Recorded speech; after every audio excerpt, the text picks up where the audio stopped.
providing inspiration and community for women in business of Middle Tennessee. This is Powered by Her with Tiffany Anton. You're indestructible, indestructible. You are indestructible. You're indestructible, indestructible. You are indestructible. Thanks to our partners at Harper's Rare Books and Collectibles. Owner Louis Matheny supports local artists, and we are excited to announce Andrea Burckhard Photography is having her first ever art show. It starts on July 15th in the upstairs gallery of Harper's. Harper's Rare Books is a community supporter of local arts. Reach out to Louis if you're interested in featuring your art at Harper's. To learn more about Harper's Rare Books and Collectibles, head over to harpersrarebooks.com or check them out on Facebook. Welcome to Powered by Her. I am Tiffany Anton. If you want to know more about Powered by Her, you can head over to poweredbyhercommunity.com, find out all the events, all the activities, all the things that we are doing, and learn more about us there. Please like, subscribe, share, all the things. Help us promote the women of the Upper Cumberland and what we are doing and showcase their stories. It will help us a ton for you to spread the word about what Powered by Her is doing. So once again, head over to poweredbyhercommunity.com. I have Andrea Burckhard in today, who has been, I feel like you've been a super fan of Powered by Her for a long time now. And you are just a staple in the community. So welcome to Powered by Her. Thanks for having me, Tiffany. I'm pretty excited to be here today. That's awesome. So you are a New York Life rep, and you do life insurance, but you also kind of just have mentorship of women. You have a big heart for the women community here. So tell me about what you do. Well, I've been with New York Life 15 years, and the reason why I got into the business was really to make a difference. I've been in business since my early 20s. What kind of businesses before? Well, I worked on dishwashers in Detroit. My father had a restaurant. Fellow Michigan girl here. Yeah, he had a restaurant supply company, and he made soap for dishwashers in the restaurants. And I used to deliver soap to the restaurants, and he taught me how to fix them and kind of deal with the clients, which a lot of them were very international, Greek, Armenian, Lebanese, different types of nationalities. And then I moved to Europe at 25 and was in the office supply industry for about 15 years. So I, set up distribution in 35 countries. So when I came back to Byrdstown, Tennessee in 1999, I had been in business for, almost 20 years. And New York Life, what impressed me about them was their financial strength, their resources, and their training. And I thought, I could use my 20 years of experience in business, both ups and downs, and be able to empathize and to advise and assist business owners, women, professionals with their planning. Something that nobody ever sat me down with in my 20s, and I wish somebody would have. Yeah. So that's kind of my why, is just assisting and helping and kind of taking bits and pieces of your financial picture and putting them all together into a comprehensive plan, What do you think it is in you that really makes you want to help people? Because, I'm guessing working on dishwashers or office supplies didn't pull you in the direction of really feeling like you made an impact, where I feel like now you're impacting people's financial futures. Right. Well, I think that my 20s and 30s were very much driven by my drive to be successful and not to fail. But I had some great... A drive or a fear of not, And I had some great mentors. If it weren't for the mentors I had in my 20s and 30s, I wouldn't be who I am today.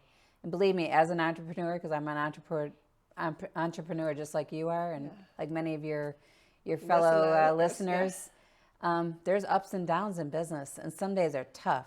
Yeah. And some months are really tough when you don't know how you're going to pay your bills or where the money's going to come from. Well, and that relational, when you're first starting out, going to Byrdstown, you're not from this area, there's a lot of people who their mama's mama came from this town. Yeah. And to try and develop those relationships and make a name for yourself, how was that in the beginning?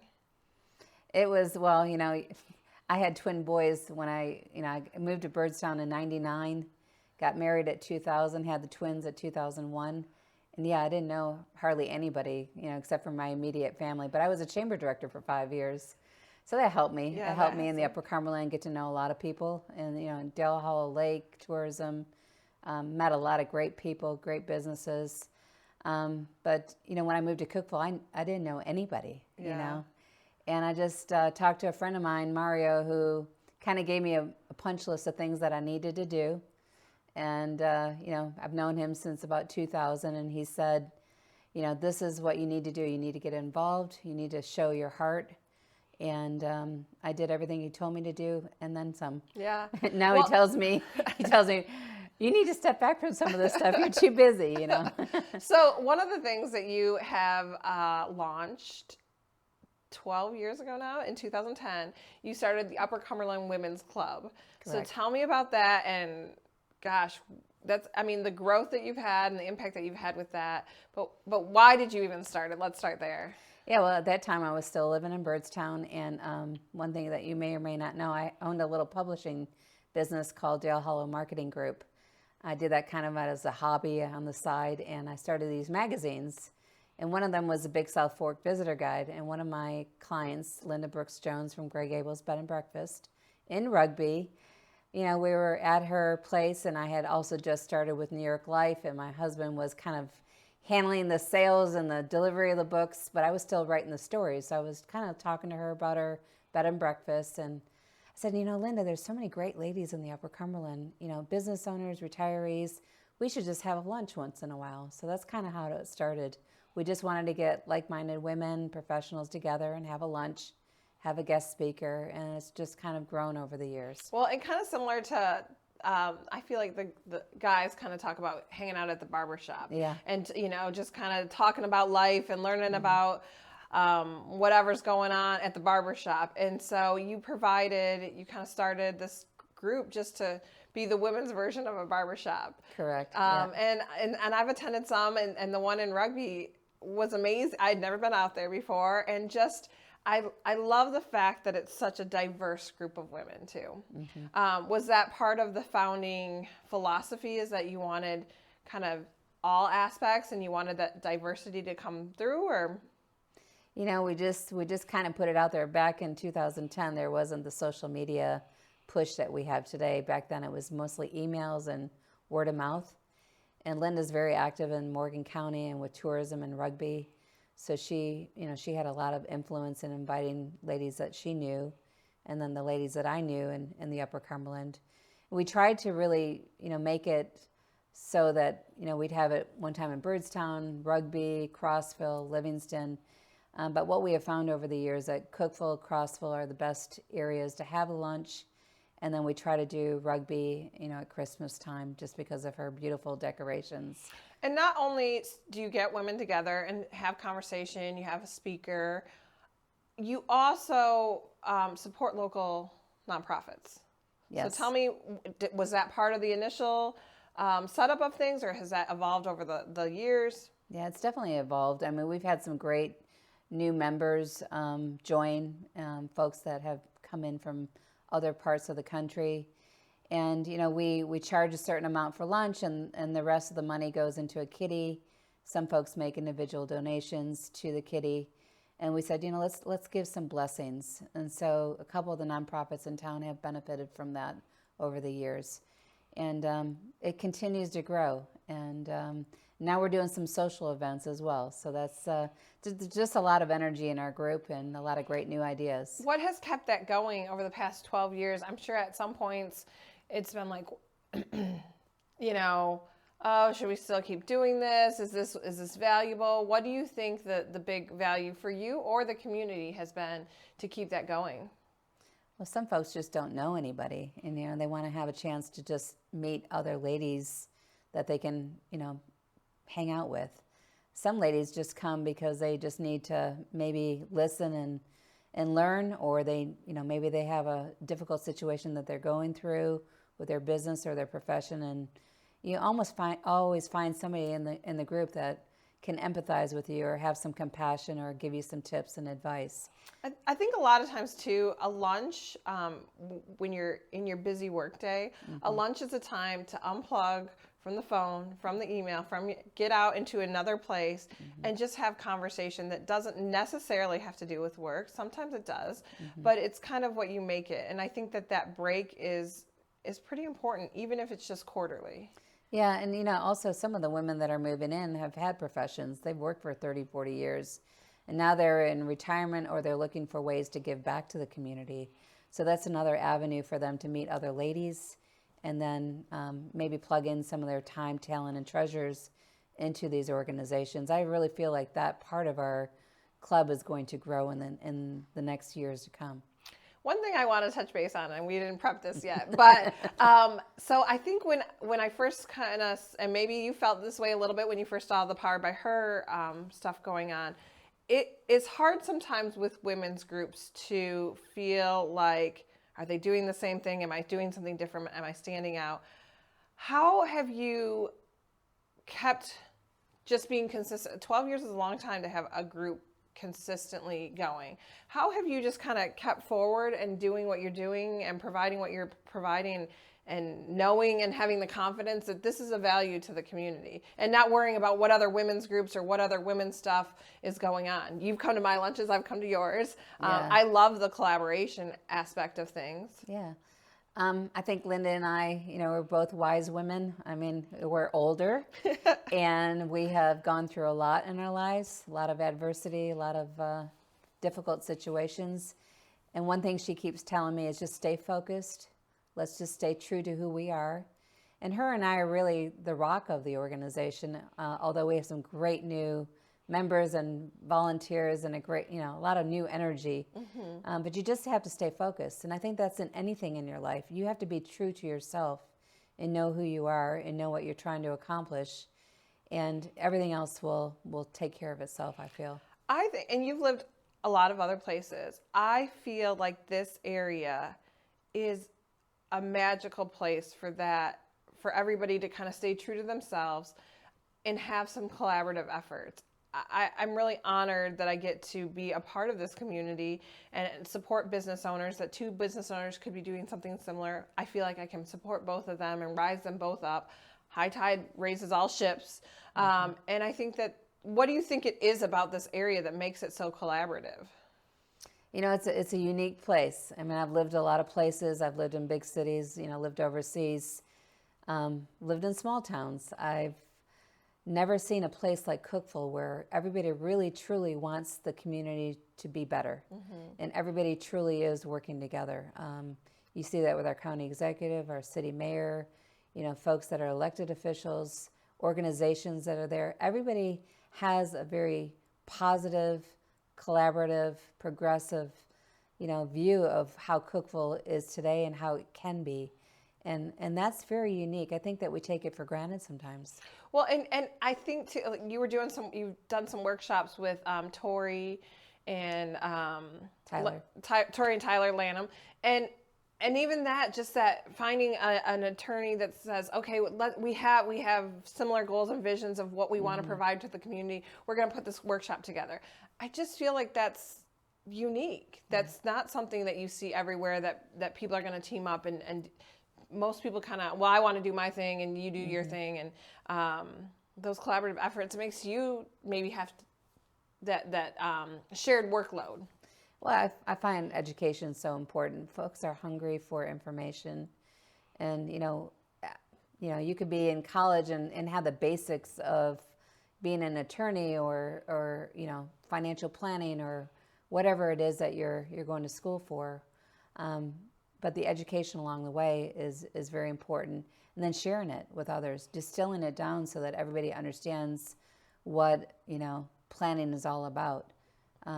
Folks start a new job and they have opportunity to sign up for benefits, but if you don't even know what those benefits are, how do you know what to sign up for, right? Well, and so you started with just New York Life, which was life insurance, and you've been working towards doing a bit more educational and mentoring kind of things over the last few years. Tell me a little bit more about that. Yeah, I had a fortunate opportunity to work with a guy named Steve Koneski. He's passed away recently, but he had a financial EKG process that he went through with doctors in Sacramento, California, through Kaiser Permanente. And we had the opportunity to go through that class, if you will. And it was several classes over, several month period. And I learned a process that I use through my planning, and it's, more of like a holistic planning. Basically, where are you at with your planning, retirement planning, protecting your family and your loved ones with life insurance, disability insurance, long-term care, etc. But if you have, X amount in your 401k and you're contributing this amount, what is that going to look like in 20, 30 years? So also looking at Social Security income, looking at other income that you might have coming in, business income, rental income. And so, building the accumulation of your wealth is not easy. Nothing's easy, but everybody focuses in on that. But when you retire, where's your income going to come from when your business is sold or when your paycheck stops? And that's something that we like to look at. Budgeting is a big part of that as well. Whether you're 20 or 60, you still have to know what your budget is and what you have coming in and what's going out. And then how is it going to be taxed? So there's a lot of things that you have to kind of think about and look at. And so we try to put the big puzzle pieces together. So do you feel like you kind of walk the journey side by side with someone when they're looking at how to plan for their future? And you can kind of get in there and say, hey, this is where you're at, and there's no wrong place to be at. And yeah, absolutely. Not everybody wants to go through that process, because to go through that process, you have to be very honest with yourself, and to go through your budget and see where your money's going is not always a fun thing to do. But at some point in your life, you're going to probably want to know how you're going to retire. Yeah. And is it possible? Yeah. So, yeah. I keep saying, I think I'm just gonna work forever, work until I die. So, and what's the appeal to working with the women? So I feel like I know you've said this before. You really have a heart for helping women kind of do that financial aspect of their life. So where does that come from?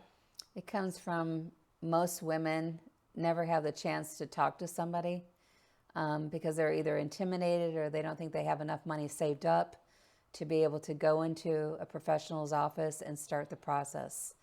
Number two, nobody really ever sat down with me in my 20s or 30s. So I feel like you just really have to start out when you're younger, because the sooner you start, the better you're going to be in 20 or 30 years. If you start at 60 and you want to retire at 67, it's going to be a lot harder. Yeah. The other thing that I'm finding is the older, well, not always older ladies, but a lot of times the men are controlling the household finances. And if something happens to the husband, where is the wife going to be, Are they going to be able to stay in their house? Are they going to be able to take care of their kids, send their kids through college, pay the mortgage? So I think it's a really important idea for both husband and wife, or the professional or the business owner, to know what the overall picture is. Yeah. So when you were a 10-year-old Andrea, what did you think? Did you think you would be helping people? Were you always interested in finances? What did you think you were going to be doing at 10 years old? I always had a heart for helping people, but I always wanted to go into the medical field. So the thing that prevented me from going into the medical field was my fear of blood. Yeah, that usually will do that. Yeah, so, and then, I thought, well, maybe I'll teach. I always had a desire to go over to Europe and live in Germany. That's where my grandparents are from. So when I went to school for international business and ended up in Europe, that started my entrepreneurial journey. And of course, that probably stemmed from working in dishwashers and working with my father for a few years. So did he in have his Detroit. own business as well? Is that He where? did, So you yeah, kind of yeah. had that entrepreneurial spirit and ingrained in you.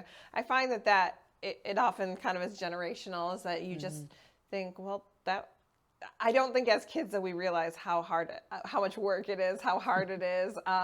Your parents, that's just the life and so then when you're actually in it, you realize, oh, there's a lot more than just selling life insurance. There's a lot to this and the relational aspect of things. And so I think you learn that on the fly. Yeah, So definitely. what do you think is next for you? Where do you see, speaking of retirement, do you kind of see that on the horizon for yourself at some point? 5-10 year plan or? Well, I brought my son into the business about 8 months ago, Grant, and he's kind of grown up with me in the business, meaning he's delivered magazines when we had the publishing company. He's sat at trade shows when we were giving out the booklets at the trade shows. With New York Life, there's always an annual trip, and when the boys were 6 years old is when I started. And Wow. And they just turned 21. they just turned 21, so he's kind of my retirement plan. Yeah. But I think I'll probably work until the day I die because I Yeah. love what I do. Now, will I slow down a little? Probably. Yeah. Will I travel more? Definitely. Do you think that Grant joining kind of gave you another boost of excitement, of energy into the business with, my kids are 8 and 11, but I think if they were to kind of be old enough, I would be recharged. Absolutely. I mean, they have a different way of doing things than we do, or I do. But yeah, I want to pour into Grant. So where do I see the next 10 years? I see he and I continuing to build this practice in Cookeville. I see possibly his brother Blake coming into the business at some point. He's kind of mentioned it already, but he's in the music industry in Nashville, so maybe we would have another secondary market in Nashville. I could see us maybe bringing in some other professionals to work with us in the future. Yeah. And so you're located right on the square. Yes. How long have you been in that location?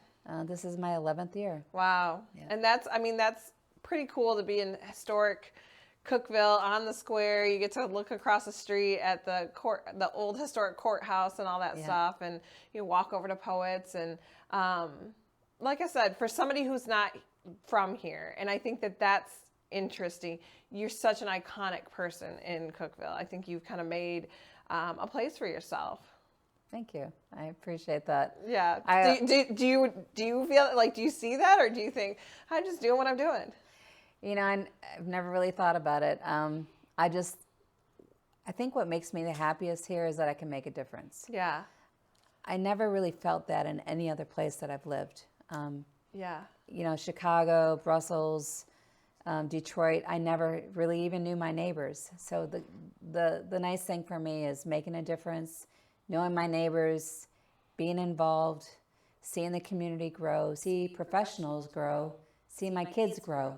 That's pretty cool. Yeah. I always say at the end of my life, I want to know that I've made an impact on my community. That's the most important thing to me, is that I want to know I left the world a better place. Even my small little, I don't need to impact, the state of Tennessee, just my little corner of the world. I want to know that I left it better than I started with it. I think we all need to think that way. I think we all need to pour into people, Yeah. mentor people, mentor our children, be good role models for our children, but then also leave the community a better place. I think that's something we should all do. Yeah. And if we all do that, it'd be a better place to live. What do you see happening with the Upper Cumberland Women's Club in the next few years?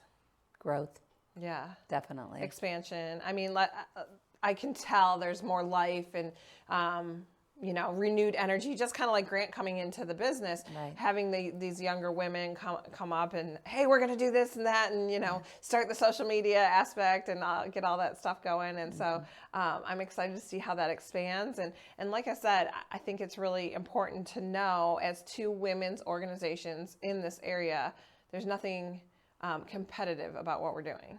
That's correct. So I'm excited to see where you go and how you guys and how we can partner together, and what Powered by Her can do with what you're doing. So Absolutely. any other things that you want to tell people before we wrap up today? No, it's never too late to start a plan.